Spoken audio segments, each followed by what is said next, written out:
안녕하세요. 저는 28에 결혼 1년차 새댁입니다.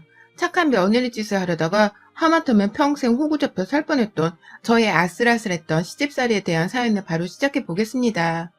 저는 부모님께서 어린 시절 이혼하신 후 쭉 아빠와 함께 같이 살아봤어요.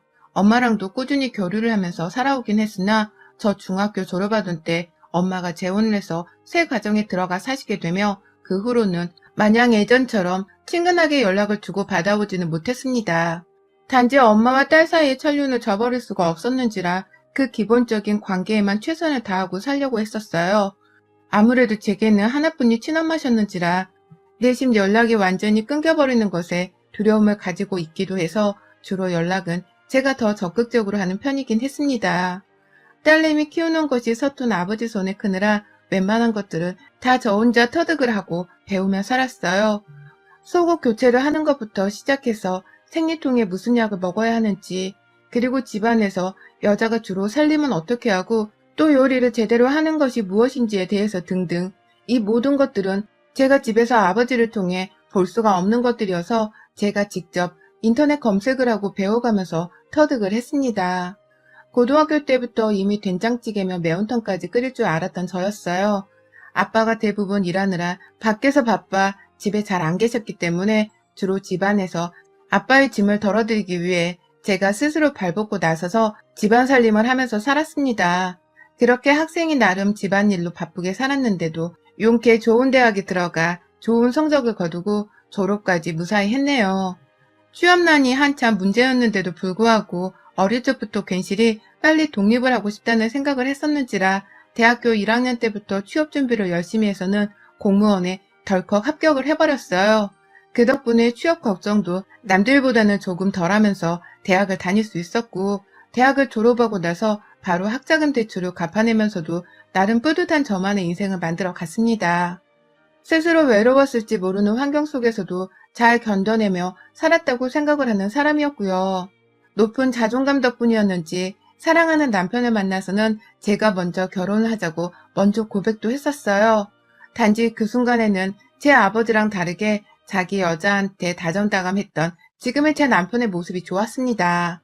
그래서 나는 엄마 아빠와는 달리 내 가정을 잘 지켜나가며 살 수 있을 거라는 확신이 있었어요.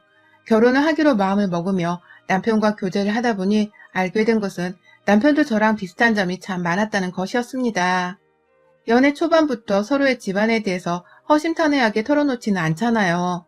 그래서 저희도 그냥 서로의 조건과 성격 등 알고 있는 것에 대한 호감으로 진지하게 관계를 이어가던 중 결혼을 빌미로 서로의 가정환경에 대해 털어놓게 되었는데요.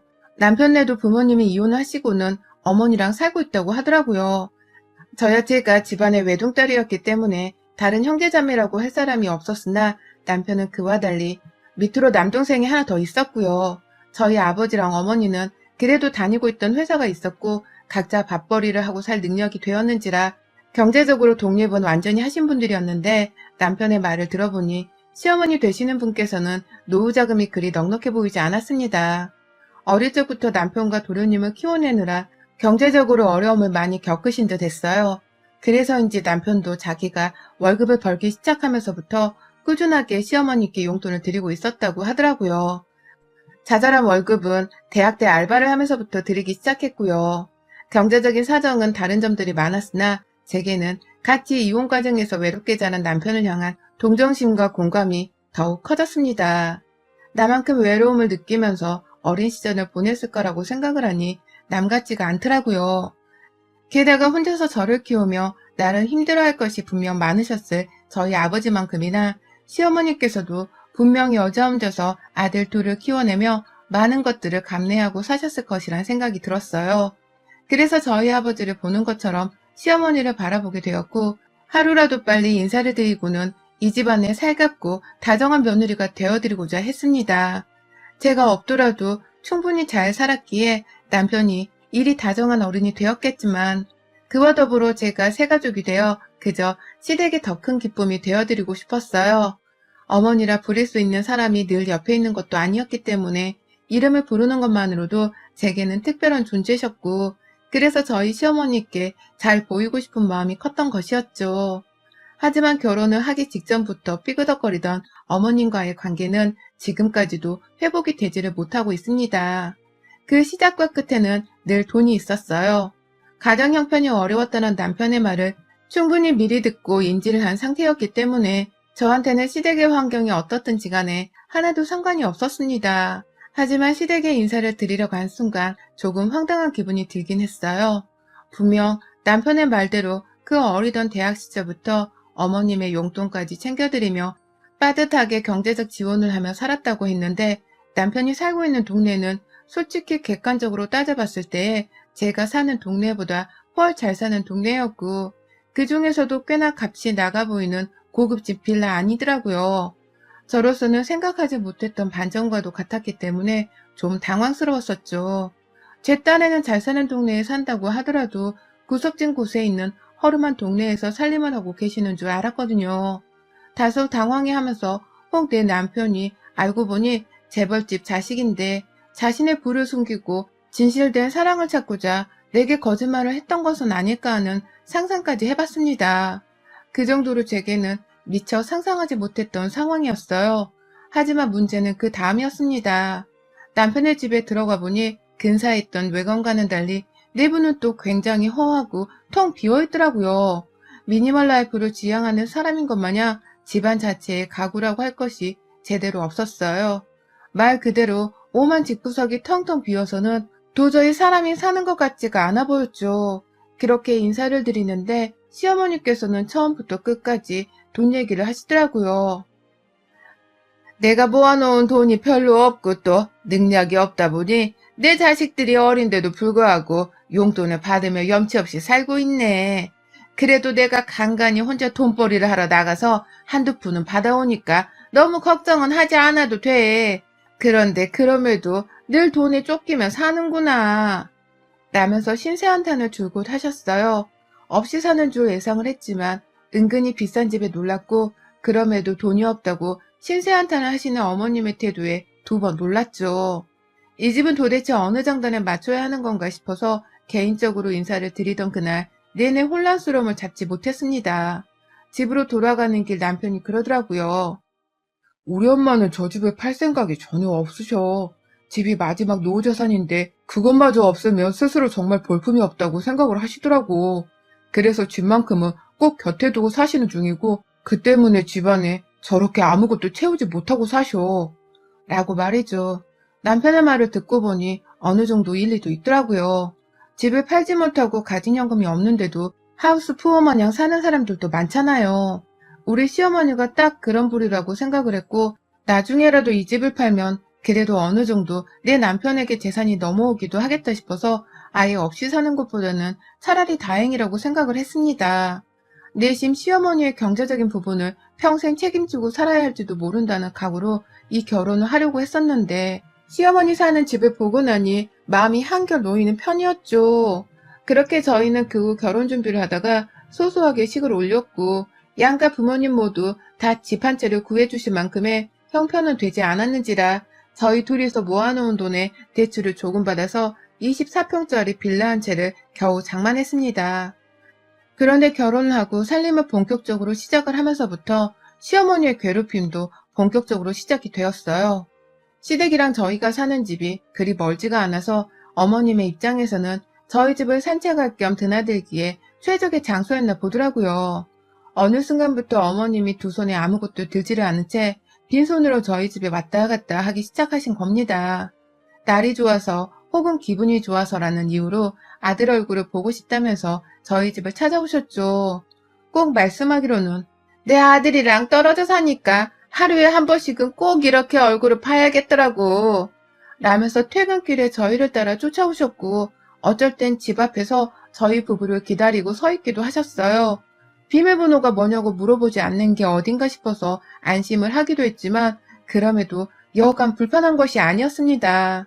하지만 처음 결혼을 하면서 결심했던 것처럼 저는 시어머님 그리고 도련님이랑 잘 지내고 싶은 마음이 더 컸었기 때문에 시어머니가 집에 오셨을 때마다 아무 쓴소리를 내뱉지 않았어요. 오히려 어머님 오셨다면서 집에 들어가 급하게라도 밥 한 끼를 꼭 차려드렸고 아들을 무지하게 보고 싶어 하신 것 같길래 남편이랑 밥 한 끼 정도라도 드셔보시라며 저는 저녁을 빨리 먹고는 밥상에서 먼저 일어나곤 했어요. 남아서 아들이랑 단둘이 대화라도 더 나누시라면서 말이죠. 그런데 이게 참 매일같이 반복이 되니 저도 많이 힘들더라고요. 매번 퇴근하고서 어머님 밥을 차려드리는 게 쉬운 일도 아니었고, 조금이라도 장을 본다고 퇴근길이 늦어지기라도 하면 어머님이 아주 귀신같이 전화를 걸어오셨어요. 나 지금 너네 집 앞인데 너 왜 아직 안 오니? 오는 중이지? 라고 하면서 얼른 집에 와서 문을 열어달라고 재촉을 하시는 바람에 제 발길도 바빠졌죠. 그냥 집 비밀번호를 알려드릴까 싶기도 했지만 그러면 저희 부부의 사생활이 너무 없을 것만 같은 불안한 예감이 들었는지라 그냥 제가 더 빨리 집에 가서 직접 문을 열어드리는 것이 훨 속편한 짓이었습니다. 이것에 대해서 남편도 저와 같은 마음이었고요. 남편도 슬슬 신혼초부터 어머님이 경계 없이 자꾸만 신혼집을 왔다 갔다 하는 게 저한테 미안하기 시작했는지 슬슬 말을 걸더라고요. 엄마, 이렇게 자주 오면 우리 둘이서 신혼이 재미가 없잖아. 엄마도 얼른 손주 봐야지. 라고 하면서 기분 좋으라고 활짝 웃으며 말씀을 드리기도 했고, 그러면 저도 옆에 있다가 남편의 말을 거두면서 기분 좋게 농담 듣듯이 대화를 거들었죠. 하지만 그러면 어머님은 늘 썩소를 날리셨습니다. 젊은 애들이 무슨 벌써부터 손주 타령을 하냐면서 부부관계를 하지 말라는 듯이 애는 절대 아직이다 라는 말씀을 하셨어요. 그러면 그 소리가 괜히 섭섭하긴 했지만 저희 부부 또한 애를 당장 낳을 마음은 없었는지라 네 라고 하면서 웃어 넘기기만 했죠. 반복되는 어머님의 신혼집 방문이 오래도록 지속되었고 또 저희 집에서 함께 저녁을 차려 먹는 것을 거의 일상으로 생각을 하시던 어머님이셨는데 그 정도는 갈수록 심해졌습니다. 지난 5월 가정의 달부터는 계획을 했다는 듯이 도련님까지 저희 집에 불러서는 저녁을 먹이시더라고요. 그 저녁 밥상은 제가 차려드리는 것인데도 말입니다. 너도 알아. 지금 네 형수랑 형 다 집에 와 있다. 라면서 저희 집으로 도련님을 마음대로 불러서는 저녁을 먹고 가게 하셨고 또 여러 번은 직접 먹고 싶은 음식을 제게 주문한 적도 있었어요. 우리 둘째 아들이 그렇게 곱창을 좋아하는데 너 혹시 괜찮은 데 있으면 곱창볶음 같은 것 좀 주문해다 만들어 봐라. 얼마나 좋아할까? 라고 하면서 저한테 직접 곱창을 볶으란 소리도 하셨어요. 제 남편도 아닌 도련님이 좋아하는 음식이라면서 말이죠. 사람이 호의를 베푸는 것도 늘 정도가 있는데 너무 염치 없이 이렇게 집에 찾아오시고 밥을 하게 만드니 저도 여간 힘든 게 아니었습니다. 점점 제가 지쳐하면서 오늘 또 오셨네요, 어머님. 이라는 말을 자주 하자 남편도 괜히 제 손을 지그시 잡으며 오늘만 참자는 제스처를 보내기도 했고요. 그러면 저는 신혼이니까 남편의 말을 들으며 조금씩 화를 가라앉히려고 했어요. 그렇지 않고서는 화병이 날 것 같았으니까요. 하지만 도련님을 데리고 저희 집에 오는 걸로도 모자라 슬슬 집에 돌아가실 때마다 음식도 하나둘 싸서 가져가려 하시더라고요. 빈손으로 우리 집에 오시는 건 늘 똑같았는데 갑자기 봉다리 같은 거 없냐? 없으면 음식물 쓰레기 봉투도 좋다. 라고 하면서 집에 남은 음식을 싸가져 가려 하셨고 급기야 한 팩 남아있는 소고기까지 랩으로 직접 싸서는 저희 집에 계시는 내내 냉동실에 넣어뒀다가 집에 가시기 전 그걸 직접 챙겨서 가져가셨습니다. 옆에 있던 도련님은 그걸 가만히 보고 있었고 남편은 자기 엄마랑 남동생 입에 들어갈 소고기라고 생각을 하는 건지 전혀 챙길 생각을 하지 않았어요. 한두 번도 아니고 자꾸 이러니 저도 슬슬 나쁜 생각이 들더라고요. 어머님이 첫째 아들을 보고 싶어서 우리 집에 오는 것은 핑계이고 그냥 우리 집에서 식사 한 끼를 해결하면서 식비를 아끼려고 하시는 것이 아닌가 하고 말이죠. 멀쩡한 집을 팔지도 않고 꼭 옆에 끼고 살면서 어떻게든 살면서 필요한 현금을 줄여야겠다고 생각을 하고는 만만한 우리 집에 얹혀와 저녁 한 끼를 해결하려 하는 게 아닌가 싶었습니다. 그 생각이 점점 어머님의 뻔뻔한 행동들 덕분에 확신으로 바뀌어갔고요. 그러니 저도 속으로 무지하게 화가 나기 시작했어요. 제 아무리 잘 지내보고 싶은 사이였다고 하더라도 이런 식으로 일방적인 도움을 얻으려고 하는 분에게는 가족이라고 하더라도 마냥 친절을 베풀어주고 싶지 않았으니까요. 그런데 이 아슬아슬한 고부관계가 이어가던 중 시어머니는 결국 한 방을 크게 터트려버리고야 말았어요. 저를 얼마나 만만한 며느리로 봤으면 글쎄 어머님이 짐가방을 싸우셨더라고요. 자기 옷을 바리바리 싼 그 짐가방을 말입니다. 그것도 다 큰 도련님이랑 함께 말이죠. 평상시와도 같은 퇴근길이었고 아니나 다를까 저희 집에 와서는 저희 부부가 퇴근해서 문을 열어주기만을 기다리고 계시던 시어머니가 웬일로 전화를 걸어와서는 빨리 오란 재촉을 하지 않으시더라고요. 그냥 너네 둘 다 어디쯤이니? 그럼 20분쯤 뒤에 도착을 한단 소리지? 알겠다. 라고 하고서는 비장하게 전화를 끊어버리셨어요. 20분이나 서서 기다려야 하실 텐데 빨리 오란 소리는커녕 그냥 알겠다 하고는 전화를 끊는 어머님이 살짝 이상하다 싶었지만 당장 시어머니 밥상을 또 차려드려야 한다는 생각이 머릿속에 더 컸었기 때문에 다른 생각을 더 하지는 못했습니다.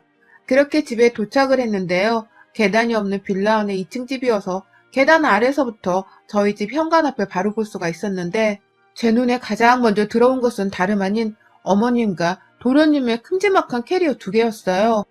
아니, 이건 왜 가져오신 거세요?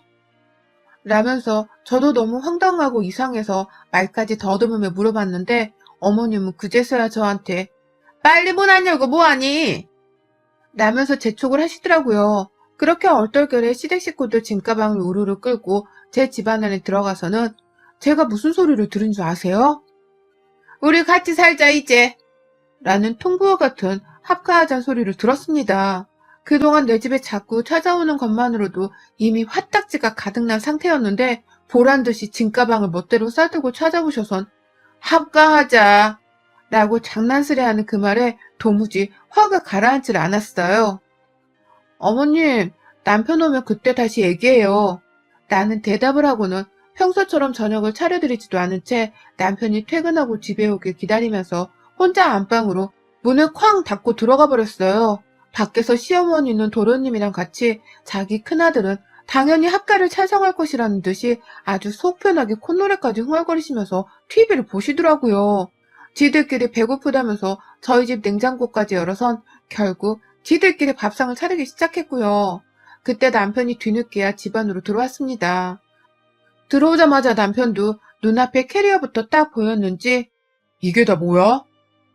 라면서 부엌에서 요리를 하는 시어머니와 도련님께 바로 들어가더라고요.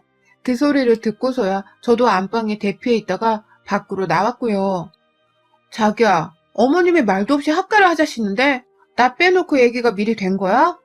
라면서 남편에게는 바로 공격적으로 말을 했어요. 나는 합가가 죽어도 싫으니 중간에서 정리를 똑바로 하라는 저의 경고와도 다름이 없었고 그러다 남편도 저의 경고와는 별개로 이게 갑자기 무슨 뚱딴지 같은 소리냐면서 자기 엄마와 남동생을 번갈아 쳐다보며 물어보더라고요. 누구 마음대로 짐을 싸워서는 합가냐고 라면서 결국 언성까지 높였고요. 그러자 가장 황당한 건 시어머니의 반응이었습니다. 도련님은 거봐, 안 될 거라고 했지? 라면서 바로 수긍을 했는데 그 옆에서 시어머니가 제 남편을 억울하다는 듯 쳐다보시면서 말씀하시더라고요. 왜 안 되냐? 내가 지금껏 너를 키우고 장가까지 보내놨는데 겨우 엄마랑 동생 거드는 게 이렇게 안 될 일이냐? 라면서 갑자기 감성팔이를 하셨어요. 급기야. 돈 때문에 그러냐? 어차피 지금 사는 집 나이 들어 나중에 팔면 다 니들 돈인데 그냥 미리 내 돈 받고 날 보살펴준다고 생각하고 합가를 하자. 어차피 니들이 나 부양할 거잖아. 안 그래? 라고 하시면서 언제가 될지도 모르는 먼 훗날을 얘기하면서 벌써부터 제게 시집살이를 강요하시더라고요. 어차피 자신을 돌봐야 할 사람은 도련님도 아닌 저희 부부가 틀림없으니까 이왕 죽을 때 받을 재산을 미리 땡겨받았다 생각을 하고서는 자신과 합가를 해달라고 하면서 말입니다. 그러니 저도 듣다 이건 아니라 생각이 들 수밖에 없었어요. 아니 어머님, 그 재산 차라리 안 받을 테니까 그냥 저희 신혼 좀 살게 내버려 두시면 안 될까요? 제발 좀 신혼답게 둘이서 밥 먹고 데이트하듯 살도록 내버려 두시면 안 되냐고요. 결혼하고서 1년이 다 되어가도록 이게 뭐 하시는 거예요? 제가 어머님이랑 도련님 저녁밥을 차려드리려고 이 사람이랑 결혼을 한 줄 아시는 거냐고요. 라면서 결국 제 할 말을 하며 열분을 토해냈고요. 차라리 주실 그 돈을 안 받을 테니 그냥 지금 나가서 알아서 사시라는 말씀까지도 남편을 대신해 아주 독하게 해댔습니다. 그러자 어머님은 의외로 초강수를 두고서 나오는 저와 남편으로부터 그냥 물러설 마음이 없다는 듯이 대답을 하시더라고요. 그러냐? 그러면 내가 월세 70만 원을 줄게. 다달이 70만 원을 계좌이체로 해주겠다니까? 이제 됐지? 공짜로 얹어 살려는 거 아니니까 이제 된 거지? 그런 줄 알고 우린 짐 푼다? 라고 말입니다. 겨우 돈 70만 원을 내고서는 자기 홀몸도 아닌 다 큰 둘째 아들 놈까지 집에 데려와서는 얹혀 살겠다고 하는 시어머니의 논리가 마구잡이로 터져나오는 순간이었습니다. 한 사람당 돈 70만 원도 아니고 성인 둘의 70만 원으로 합의를 보고 합가를 하려고 하다니. 저 살다 이렇게 뻔뻔스러운 시어머니는 정말 처음 봤습니다. 우리 또래인데도 뻔뻔한 줄을 모른 채 자기 엄마 품에서 그러려니 하고 있던 도련님의 태도도 아주 똑같이 재수가 없었고요. 그러니 남편도 말이 안 통한다며 사람 부르기 전에 나가라 소리를 치고 도련님은 도련님대로 자기 엄마한테 왜 소리를 지르냐면서 지 형이랑 싸우려 들려고 발악을 하는데 그 와중에도 집으로 돌아가겠다는 말은 안 하더라고요. 그제서야 저도 눈치를 챘죠. 이것들이 왜 갑자기 짐을 싸서 내 집에서 살겠다고 발악을 하는가 싶었더니만 집 한 채 가지고 있으면서 요즘 보유세를 더 내라고 하고 재산세에 평소에 쓰일 생활비까지 포함해서 다달이 나가야 할 돈이 많으니까 그냥 지금 살던 집을 팔려고 현금으로 보유를 하기로 작정을 했나 보더라고요. 그런데 또 다른 집을 구하자니 서울 안에 죄다 집값이 올라서는 마땅히 살만한 곳도 찾기 힘들고 또 그렇다고 서울을 놔두고 시골로 내려가자니 도시 생활을 포기할 수가 없었는지라 만만한 저희 부부 집에 얹혀 살면서 겨우 돈 70만 원의 학가를 하려고 한 것이었습니다. 결국 지들 쓰고 즐길 돈을 더 챙기기 위해서 저희 부부 집을 임시방편에 거주주를 생각을 한 것이었어요. 집주인들한테 허락 한번 받아볼 생각조차 하지 않고서는 그냥 무작정 짐을 싸서는 나와버린 것입니다. 집은 이미 부동산에 내놨고 집 살 사람도 구해서는 도장 찍을 일만 남았단 소리까지 하며 말이죠. 그러니 저나 남편도 더 이상 배려를 베풀기가 싫더라고요. 차라리 시어머니가 가지실 현금을 안 받고 말다가 소송을 걸어서라도 나중에 되찾아오는 게 낫다 싶었고요. 그건 남편도 마찬가지인 듯 했습니다. 자기 엄마한테 제대로 정내미가 떨어져 나간 듯 했어요. 결국 남편은 가장 먼저 행동으로 나서더라고요. 나가라고! 라면서 무작정 현관 앞에 놓여진 캐리어 2개를 끌고선 집 밖으로 놔버렸고 집 안에서 도로 들어와서는 내 와이프 부엌에서 왜 너가 국자를 잡고 있어? 라면서 자기 동생의 머리통을 한 대 세게 갈겨버렸습니다. 순간 웃음이 터져나올 만큼 도련님은 국자 하나 들고 집 앞 차리겠다고 까불다가 지 형한테 머리를 얻어맞고서는 얼이 빠져 정신을 못 차리더라고요. 그러다가 결국 지 형한테 멱살이 잡힌 채로 대표로 집 밖에 끌려나갔고 그러니 어머님도 어쩔 수 없다는 식으로 둘째 아들을 살려보겠다며 졸졸 아들들을 따라 집을 나가셨어요. 나가시는 내내 싸우지 말라고 너한테는 내 재산을 주지 않을 거라면서 막 소리를 지르시는데 보다 못한 제가 말씀을 드렸네요. 그거 안 받아도 저희 잘 삽니다. 어머님이 그거 지금 주지 않으셔도 나중에 저희가 저희 몫은 알아서 소송을 걸어서라도 한번 찾아와 볼게요. 됐죠? 라고 말이죠. 그러니 어머님은 문 닫히는 그 순간까지 현관 밖에서 뭐 저런 게 다 있어? 라며 혼자 무슨 년 어떤 년 하면서 아주 침을 갈기며 욕을 하시다가 결국 집으로 돌아가셨어요. 그 다음날 남편이 저보다 먼저 퇴근을 했는데 시어머니가 똑같이 집 앞에서 서 계셨다더군요. 사과를 하겠다는 핑계로 또 우리 집에서 저녁을 얻어먹겠다며 말입니다. 그 바람에 남편은 자기 이혼시킬 일이 있냐면서 제가 집에 도착을 하기 전 시어머니를 단박에 쫓아내버렸고 다행히 저는 그 덕에 시어머니를 또 마주칠 일은 없었어요. 남편이 얼마나 독한 말을 하며 시어머니를 쫓아낸 건지. 어머님은 다시 저희 집을 찾아오지 않으셨고 저는 그 후 시어머니의 도련님 저녁까지 차리는 뻘짓을 더는 하지 않아도 되었습니다. 꼭 이리 격렬한 말싸움에 몸싸움을 해야만 시어머니는 말을 알아들을 수 있었나 봐요. 그러니 저희도 앞으로는 또 이런 일이 있으면 호되게 저항을 하겠다는 마음을 먹어버릴 수밖에요. 이제야 저는 남편과 단둘이 오붓지 저녁을 즐겨볼 수 있게 되었고 이 재미를 좀 오래도록 이어가고 싶은 마음에 여전히 퇴근길은 늘 긴장을 하며 합니다. 언제라도 눈앞에 시모가 있으면 쫓아낼 각오를 하면서 말입니다. 여러분의 생각은 댓글로 남겨주세요. 오늘도 시청해주셔서 정말 감사합니다.